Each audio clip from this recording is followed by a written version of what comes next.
launch of the LNG report made by the Embassy of the Netherlands and NITI Aayog.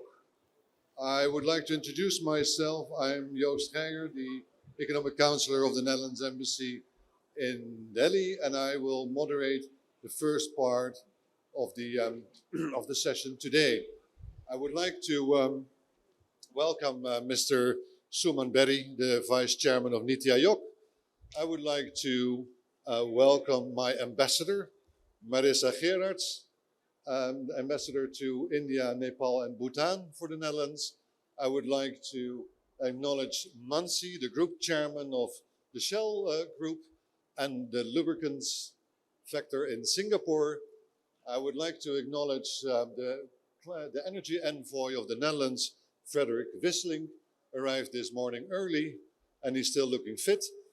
I'd like to acknowledge Praveen Mal Khanooja, the Additional Secretary of the Ministry of Petroleum and Natural Gas. And finally, Mr. Kamal Kishore Chatiwal, the Managing Director of Indraprastha Gas Limited. So welcome you all. We will have now 3 welcome addresses, and I would like to invite His Excellency Mr. Suman Bery to give the first word of welcome. Mr. Suman Bery, please. The floor is yours. Thank you very much. The acoustics here are appalling. Those of you who are in the back, please come forward so that whatever audio there is, you can benefit from. So let me acknowledge the presence of Frederik Wisselink, who's come from the Netherlands. He is the energy envoy of the Ministry for Economic Affairs and Climate Policy. Let me also acknowledge the presence of the team from the embassy of the Dutch embassy in Delhi, the support that this event has got from the Ministry of Petroleum and Natural Gas, and I'm extremely grateful to the ministry represented here by the Additional Secretary for providing this opportunity to me and to NITI Aayog to discuss this issue of LNG as a transportation fuel in medium and heavy commercial vehicle segment.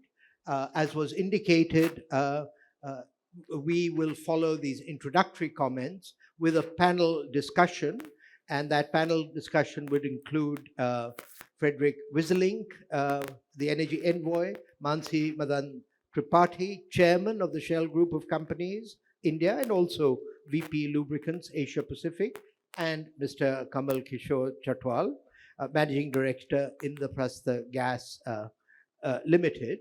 But last but not least, although not in the podium, let me acknowledge the support of my own team at NITI Aayog, represented here by Rajnath Ram, our senior energy advisor.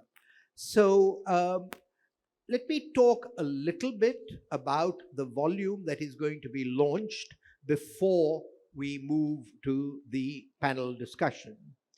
So NITI Aayog and the Embassy of the Netherlands have a statement of intent which aims to foster bilateral cooperation on projects concerning the energy transition, and an outcome of this collaboration is the report entitled LNG as a Transportation Fuel in Medium and Heavy Commercial Segment.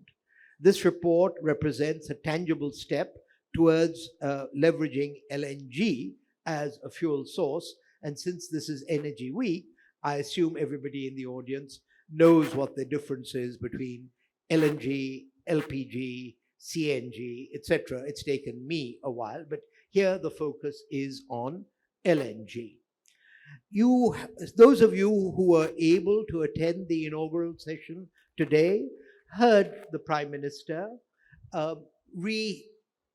restate the commitment of India to increase the share of natural gas in its primary energy mix from the current 6 to 7% to a target of 15%, which has been long-standing. And there are good reasons for doing so.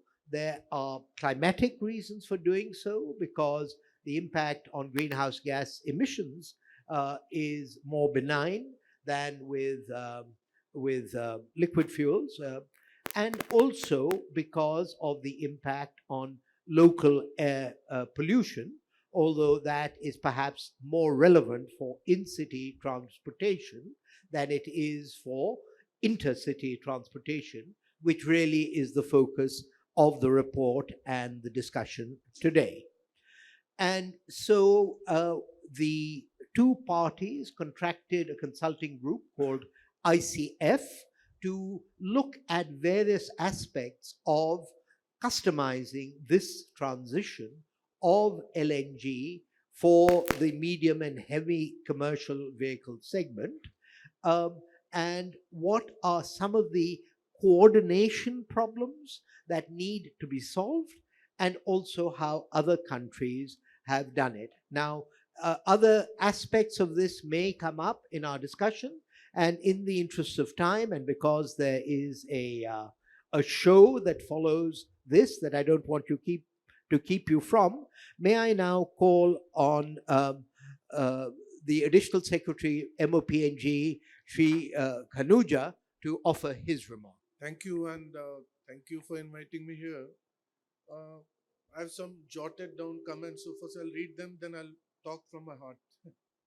Honorable Vice Chairman of NITI Aayog, Shri Suman Bery ji, Her Excellency Marisa Gerards, Ambassador Embassy of the Kingdom of Netherlands in India, Mr. Frederik Wisselink, Energy Envoy, Ministry for Economic Affairs, Climate Policy, Government of the Netherlands, and other dignitaries on the dais.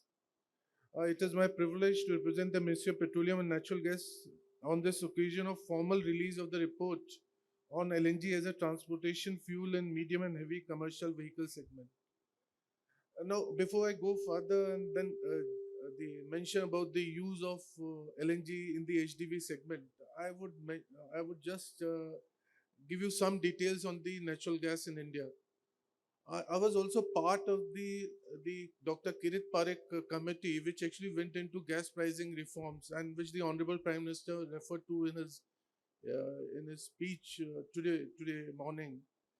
So when me and Professor Parekh used to discuss about the gas pricing in India, so I used to mention that it's a labyrinth, because the word which I picked up from Labyrinth of Solitude, which is a book by Octavio Paz.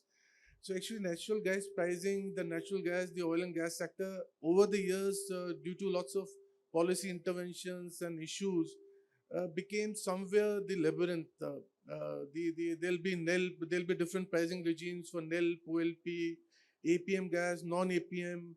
In 2015, we 14, we said APM, non-APM is the same. So, but then we were able to successfully navigate that labyrinth, and we had the pricing reforms in April 2023, especially for the gas which comes from the nomination fields. Now, similarly, we talk about the MMT, MMSCM, MMSCMD. I've made few presentations to the standing committee of the Petroleum and Natural Gas. And then the units, as the Honorable Vice Chairman mentioned about LPG, LNG, gas, and then using the same omnibus term for LNG and LPG. So given this, we have already navigated through lots of these issues, and we are hopeful that LNG as a transportation fuel, with the kind of recommendations we are having, with the kind of analysis which they have done, I think we'll be able to navigate further through this LNG as a transportation fuel. Now, this report has come out at the most opportune time when the world energy systems are transitioning towards cleaner and sustainable energy sources. The connect between the fossil fuels and the renewable energy, or the cleaner energy, is basically this: the LNG, CNG, the natural gas. Every 1 MMSCMD of natural gas usage as a substitute for the polluting liquid fuels can reduce around 0.27 million tons of CO2 emissions per annum. Now, coming to India specifically, which is the third largest energy consumer in the world after China and USA, we are also among top 13 globally in gas consumption in quantity terms. travel by road. Now, this is a report there is a report being launched tomorrow by the IEA, which is Oil Market 2030 for India. I just took some data from there. It talks about the travel by road accounts for about 90% of personal mobility and 70% of freight movement as per a TERI report. Further, commercial trucks weighing over 3.5 tons account about 4/5 of the road traffic freight in India, with lighter trucks having a comparatively limited share due to competition with three-wheelers. Road diesel demand is dominated by these trucks, estimated to account for about 70% of the national total. So, the report justifiably also points out that LNG trucking in India has therefore the potential to take the consumption of the gas levels to 15% of the primary energy mix, as envisaged by our Honorable Prime Minister. We have already started working on the LNG as a transportation fuel. Our gas priority is basically the CGD sector, which is basically CNG and PNG. Whether we can dovetail this LNG in the transportation with our CGD sector, we'll just have a review in the ministry. Now, government is working on a multi-pronged approach for development of LNG sector in the country. That is basically LNG on the highways, and we are talking about toll tax exemptions, dedicated lanes for LNG vehicles, PESO for expeditious clearance of the permissions and approvals. Overall, I think the report being released today under the aegis of the NITI Aayog and through the statement of intent between the Embassy of Netherlands in India and the NITI Aayog would help in furthering the objective of meeting the twin targets of the 15% gas economy and our target of by 2070 we have a target of net zero emissions. I congratulate everyone involved for bringing out a concise and focused report. Our ministry, on our part, will also harmonize our activities and policies towards the LNG trucking, keeping in view the observations of the stakeholders and the recommendations made in the report. I would also suggest to the Honorable Vice Chairman if there could be a small group of the NITI Aayog, Ministry of Road Transport and Highways, and the Ministry of Petroleum and Natural Gas and other stakeholders for seeing the suggestions given in the report and the way forward for this. Thank you. At this point, please request Mr. Frederik Wisselink, Energy Envoy, Ministry for Economic Affairs and Climate Policy, Government of the Netherlands, who has made the trip out to be with us to offer his remarks. Thank you. Thank you very much. I hope you can hear me. I will try because there's some noise. But well, I like to share my experience from the last 2 years. Actually, I have two experiences that I would like to share. And first one is the energy transition is a bumpy ride. Each country have their own specifics, their own natural resources, their own problems, their own road from learning by doing, trial and error, eventually to succeed in the energy transition. But at the same time, there are a lot of similarities between countries. For instance, this morning I was really impressed by the numbers of renewable energy by Prime Minister Modi. It's really impressive. The amount of solar capacity, wind capacity that has been installed in the last years. So that's very commendable. The Netherlands, on the other hand, has different experiences. We are good at offshore wind, at green hydrogen. This morning, Prime Minister Modi was mentioning green hydrogen as well as one of the pillars of the future energy supply in India. But in the end, it is a right we have to take together. And that's my second takeaway. Energy transition cannot be done without international cooperation. We have to share our knowledge. We have to share our experiences, our best practices, our worst practices. And by doing that, we can achieve an energy transition which is affordable, secure, and clean. And this exactly has been done by the project of NITI Aayog and our embassy. I want to congratulate the team of NITI Aayog and the embassy for the publication of this report, because This report will pave the way forward for deepening future collaborations with NITI Aayog in the next phase. And this partnership will support our joint commitment at COP28 to move away from fossil fuels. Thank you.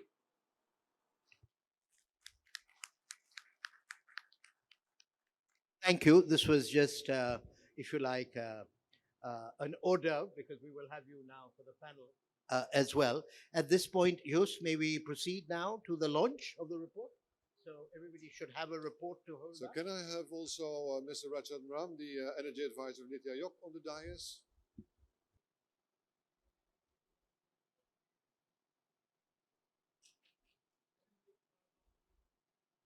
So, following the launch, we now move into the panel discussion, which is a high-level perspective on role of gas in energy transition in India, but we still have the presence of Frederik Wisselink. So it's not, it is the implications and lessons from the rest of the world for the gas transition in India. And we have about half an hour or slightly less before I invite Her Excellency, the Dutch ambassador, to offer concluding remarks. And the structure would be one question to each member of the panel, and then a general discussion. I don't know that there will be time for audience Q&A. We'll have to play that by ear. So let me start with you, Mr. Wisselink. I would say that, I mean, the question that was I was meant to ask you was, can you share the EU and Dutch vision on decarbonizing the transport sector?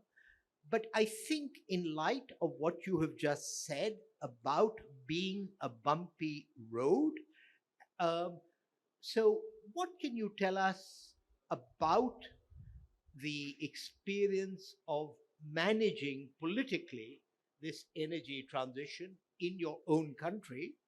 NITI Aayog, which I'm privileged to lead, is meant to interact with India's 37 states and union territories, and many of them are larger than member states of the EU. And so, while we have national policies, the transition is very differential at the local level. So anything you want to say about, as it were, reconciling an overall game plan with local politics would also be relevant. Well, thank you for that question. I'm jumping in in your challenge you just posed because we have struggled with our energy transition in the first phase in the Netherlands. We thought that from the ministry we could design a new market, a new road towards a decarbonized energy world, but we were wrong. So in the second phase, in the early, well, it's 2013 or 14, we engaged all the stakeholders in the Netherlands. That means municipalities, provinces, the government, and but also businesses, knowledge institutes, and society as a whole. And by doing that, we have created an atmosphere where everybody could talk and could bring their experience in on the different tables. Actually, we set them as tables, with the industry table, the transport table, the electricity sector table, and every table came up with solutions to decarbonize this specific sector. And the government backed it with subsidies or plans or legal frameworks, whatever was needed to achieve the goals. So in that way, we managed to, well, make it less bumpy, so to say. But, you know, a question that I would be asked to answer by the Honorable Prime Minister is, does all this mean that things end up more costly for the common man? So what is your lesson about the impact of this on affordability and the cost of living? This is a very good question and also a very sensitive question because, well, you're spot on. This is, of course, a problem because energy transition comes with a cost. And the government should take a role through subsidies or incentives to well, to diminish the cost for society. But of course, the energy transition is also a social transition. You have to have everybody on board in the energy transition, and this is also something we have learned by doing.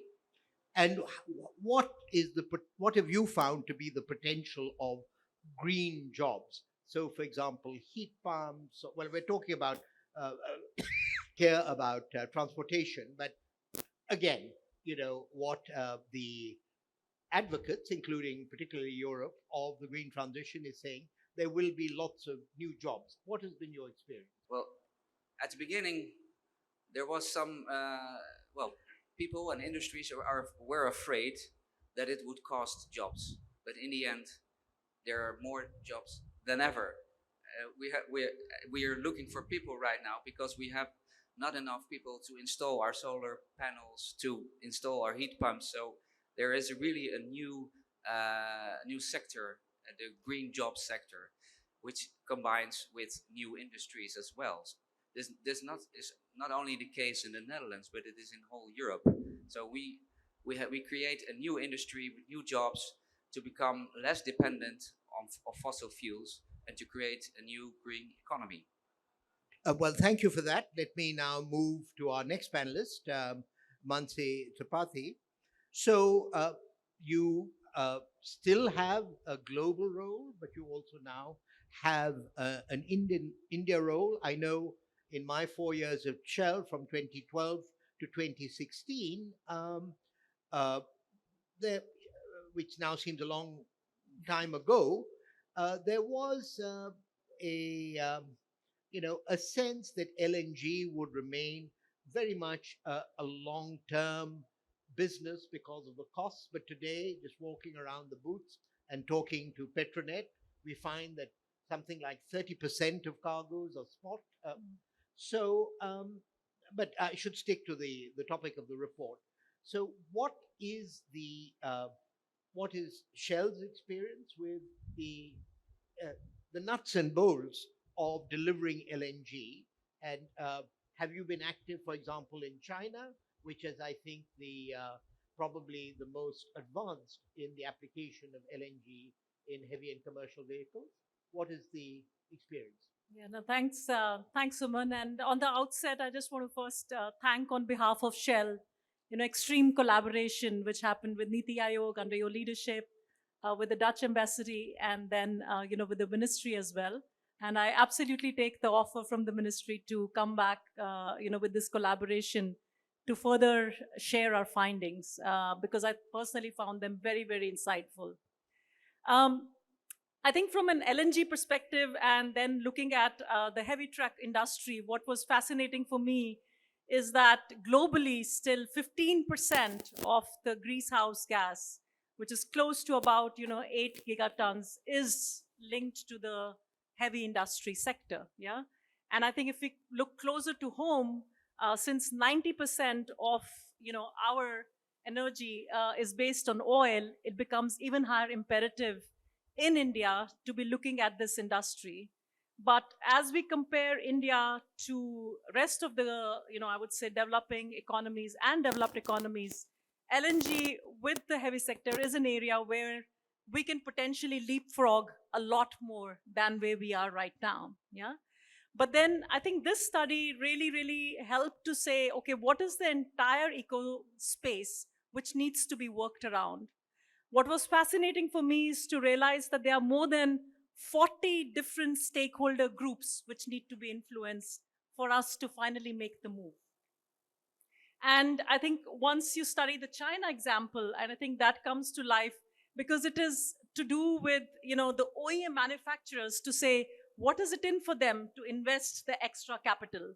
And how will they break even? which will in turn be dependent on how do we reach a scale, which in turn will be development on what's the fuel pricing, which in turn will be dependent on the end user, for which the price parity between using the conventional and the LNG needs to be ultimately the same or beneficial in the end. And for India, currently that disparity is there from a total cost of ownership. Until the time we don't solve for it, we'll not make the breakthrough. And again, comparing numbers, China today already has close to 600,000 LNG vehicles in the country, more than 5,000 retail stations from which LNG gets, dispensed, as compared, where we are still in the less than 100 and few stations. So I think the journey is long, but I think now that we have learnings from the other markets, what is truly needed will be to see how we can have this aggregation of the demand, so that once that is clear, each of the stakeholders can put in their investment which is needed with an assurance that it will have either a break-even and a commercial sense at the end of the day. And I think that's what, if we can work collaboratively across this entire value chain and give some real good push, I'm personally very confident and excited that it can be done. And I think in Shell, we do have experience now working in multiple geographies.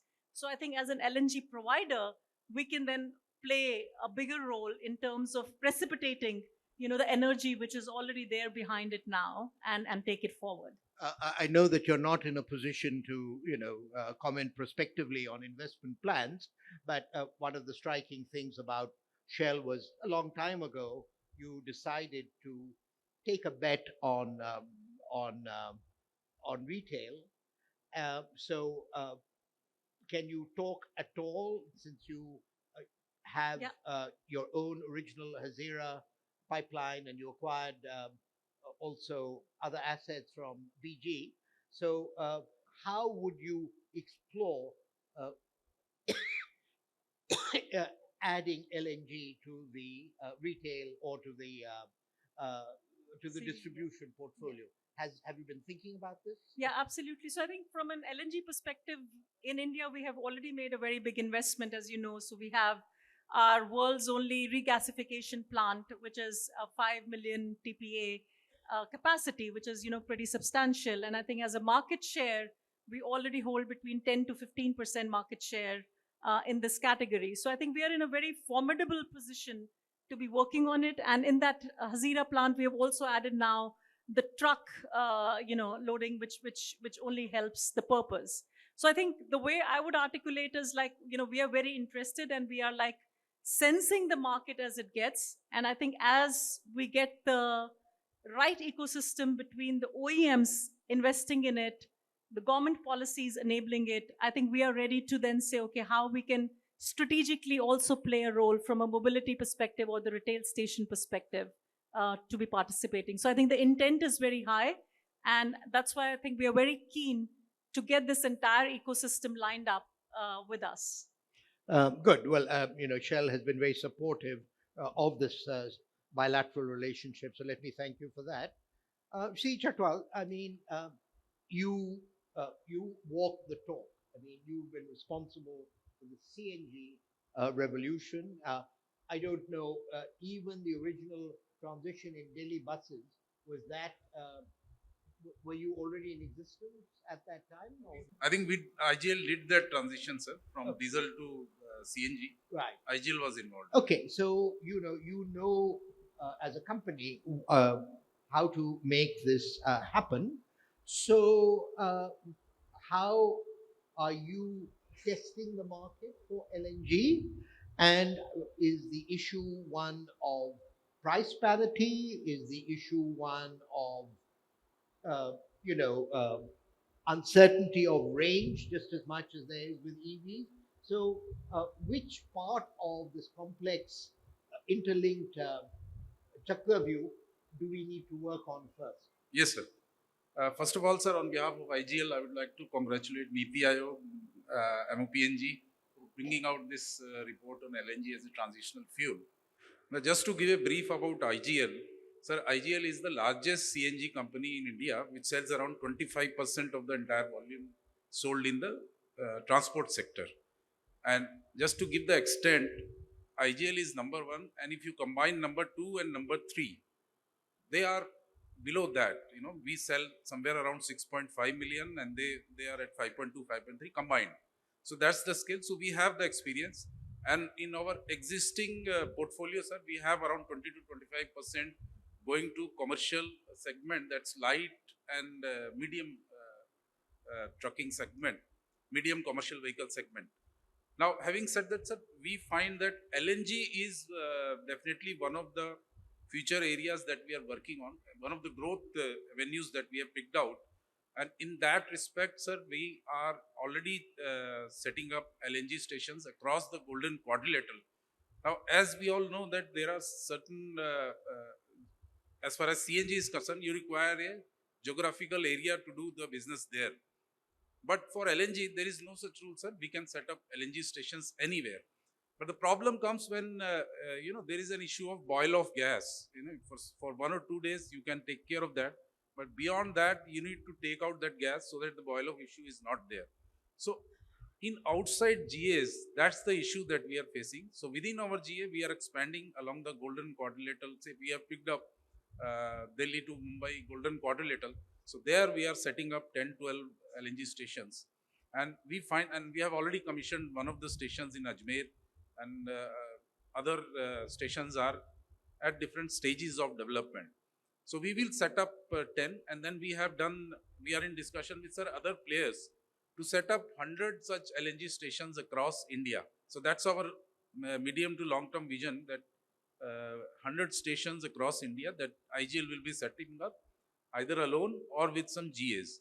Now, if I talk about the challenges, sir, in this sector, like we are already operating in Ajmer, so what are the challenges? Now, as we know, sir, CNG as a transport fuel is already under the APM regime. You get some allocations for that. But LNG as a transport fuel is not in that bracket as of now. So if we get that much support, that LNG, when it is used as a transport fuel, is getting the same parity as CNG as a transport fuel. So that will help us a lot. And the second thing that I can say is that the cities which are near to the ports, they have an advantage in the sense that LNG can be imported and then they can be transported there either through trucks or, but beyond a certain distance, we find that 600 to 700 kilometers. Beyond that, the issue of boil off is again there during the transportation, and it is really difficult, sir. So one of the solutions that IGL is innovating is that we are trying to liquefy CNG to LNG in areas which are far away. Say Delhi, if I take an example of Delhi and northern India, they are around 1300 to 1400 kilometers from port. So there we are doing a pilot.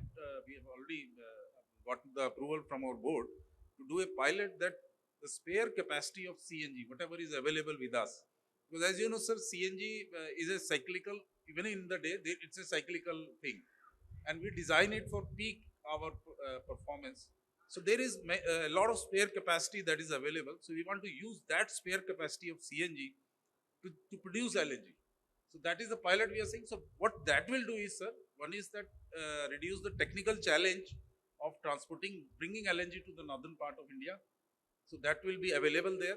Second is that our endeavor is that the cost of producing that LNG has to be less than the transportation cost. Because the moment you transport LNG, when we are talking of environment, sir, because the LNG is transported in diesel tankers. So that is, we believe that when we are supporting this environment, so that fuel, I mean, if we are using that fuel to transport LNG. So, I mean, how we can get away with that? That is another area. But one of the assistance that we need, sir, in this aspect is like EV vehicles and everything. They are being given. They are in a bracket of 5% of GST. Why? Because they are considered as environmental friendly. Yes, from the user's perspective, the one who is using the vehicle, he is doing his bit, that he is purchasing an electric vehicle. But the electricity that is coming, it's a mixed form of electricity. It's not pure green. It's both, all forms of energy are there. But in LNG, when we say that India has to reduce its carbon emissions by 45% by 2030. Now, one of the easiest way is that if we replace diesel by LNG, we reduce it by 30% straight away without doing anything. So for that, we don't need much of an ecosystem. Already it is there. Not much modification is required. I mean, already OEMs are there who can build that. So with very little modification, we can achieve this big change in the, as far as the sustainability journey is concerned, that straight away we can reduce it by 30%. And what we can do is that we have to consider it as a eco-friendly fuel, especially in heavy and light and heavy commercial segment. I think this is all part of the invitation the additional secretary gave us to, conduct a dialogue, because there's also the doping of petrol by ethanol and there's methanol, and so to ensure as it were, a technology agnostic solution. I think there's some work to be done. But I want to reassure the audience that this session was meant to end at 6:15. It is 6:15 now, but we started late. We still have a bit of time, but I do want to give time to the ambassador to offer her remarks. But just a general question and final observations by each of you on what the other might have said. So the Honorable Prime Minister today and also the Energy Envoy has talked about collaboration and learning from each other. So let me just ask each of you where you think the opportunities for collaboration and for mutual learning are most obvious. May I start with you? Well, thank you. Well, where to begin for the cooperation between India and the Netherlands? This morning, well, my takeaway was the numbers of India, whatever sector you talk about, they are dazzling. They are absolutely dazzling. And this goes for energy as well. And for instance, Europe and the Netherlands is ready for green hydrogen, for imports, because we only can produce 30% of our future demand of green hydrogen. So we need the imports. And this morning it was very clear to me that India wants to become a huge exporter. So 1 and 1 is 2 or 3 in this case. So this is my main takeaway. Thank you. Yeah, I think for me personally, one of the big areas of collaboration would be to really come together and have a short and medium term demand aggregation and really say what does it really mean, so that each of the parties can have the right investment and infrastructure behind it. So I think that will be an area What where would be Shell's global learning that you would want to bring here? I think that would be really more on the overall total cost of ownership, which we have discovered over time as one of the most important insights to break through in here. So I think that would be the learning I would like to bring in. I would say is that for the sector, all the players have to collaborate so that we roll out this LNG stations, etc., in a collaborative manner. Like as of now, I can roll out in the areas which are in my GA or in nearby GAs. Similarly, if other entities, they also roll out, then that will give a lot of confidence to the OEMs to roll out the LNG trucks. The feelers that we get is that they are ready, but they are waiting for the ecosystem to develop so that it rolls out faster. AS, you are not part of the formal panel, and of course you have to be somewhat guarded in what you say. You're an official. Any quick reactions before I hand over to the to Her Excellency? Thank you, sir. Thank you, sir. The idea that for the gas economy, LNG trucking or LNG in the medium and heavy vehicles, I think it's an important idea, and the time has come. With the LNG terminal capacity, the regasification capacity also, and the infrastructure for moving this LNG and say the gas infrastructure which is coming up, I think the idea is as the time of for this fructification of this idea has come, Meanwhile, we also issued an LNG policy, which was a draft in 2021. The LNG policy, the draft of LNG policy included LNG as a transportation fuel and together with other industries and the industrial sectors and even the LCNG. Maybe we'll have a review of that, seeing the observations and the recommendations in the report. And as far as the pricing of the LNG is concerned and the impact on the consumer is concerned, we have to see whether we can take the APM allocation which we actually give to CNG and PNG only, whether we can dovetail that which I mentioned earlier also. And then for the initial few years, whether some kind of the APM or the nomination fields gas could be allocated to the LNG transportation, so that once it stabilizes, our APM production or the nomination fields production is already going down, the fields are maturing. So we don't want that LNG trucking or the transportation is dependent on some kind of permanent allocation of APM gas. So maybe, although it's not official, but we would like to consider if some kind of initial allocation would sustain this sector on the path to the future. Thank you. Okay, so I would then at this point thank all the panelists for their insightful comments and would now call on Her Excellency to deliver her remarks and leave it to Joost to bring the session to a close. Excellency? Thank you very much. Thank you very much for this insightful and very interesting discussion with the members of the panel.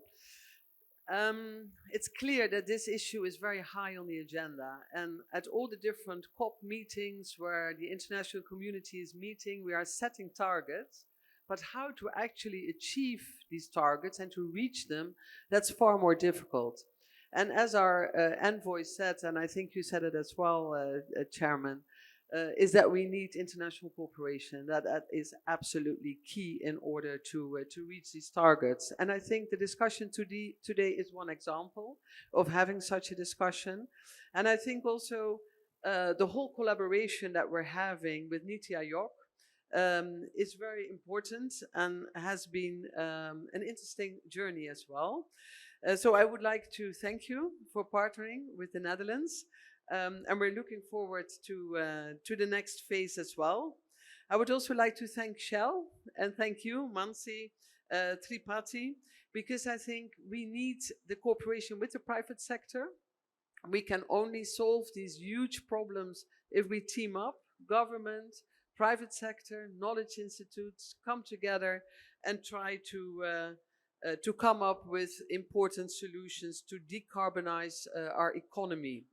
The sense of urgency is clear. We don't have to wait for the IPCC reports anymore every 6 years because we see it every day. I think we can see that also our public and our electorate is very concerned of what's happening. And so action is needed and we have to speed up. And so, of course, we need renewables. That's number one. But I think also LNG has a very important task to deliver. And I think our panelists were giving some very clear examples on how LNG as a, how do we call it, as a transition fuel, maybe that's the right word, as a transition fuel, can have a clear and very important role to play in the whole transition. So we have our report here today. And the report is there to actually feed the discussion between the different stakeholders. So the report is not the end of the process, but it's actually the beginning. And we think that in the next phase, it's all about knowledge sharing, it's all about capacity building, and it's all about teaming up. So I'm looking forward to that next phase to make that happen. And before we're going to meet again, we already were planning to organize something in Delhi as well, to get different people around the table and have a discussion again and see how we can bring this subject further. So for now, please let me thank you again for teaming up with us, dear Chairman of NITI Aayog and Mansi from Shell. Let me thank the Additional Secretary, Praveen Mal Khanooja, for and your ministry as well for support and for giving this platform for this discussion. Let me conclude thanking all the members of the panel, our special energy envoy who came all the way from the Netherlands to be here with us. Of course, my dear team who is here at these tables, who worked so hard to organize everything for us here today. And also let me thank the audience for your interest to be here with us and to think with us how we can actually solve these huge challenges of our time. Thank you very much.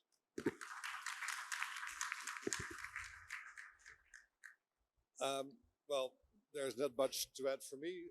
Thank you so much again for being all here. I wish you a very, very good evening. Hope you have a great day tomorrow again. Thanks again to the panel and all our guests here.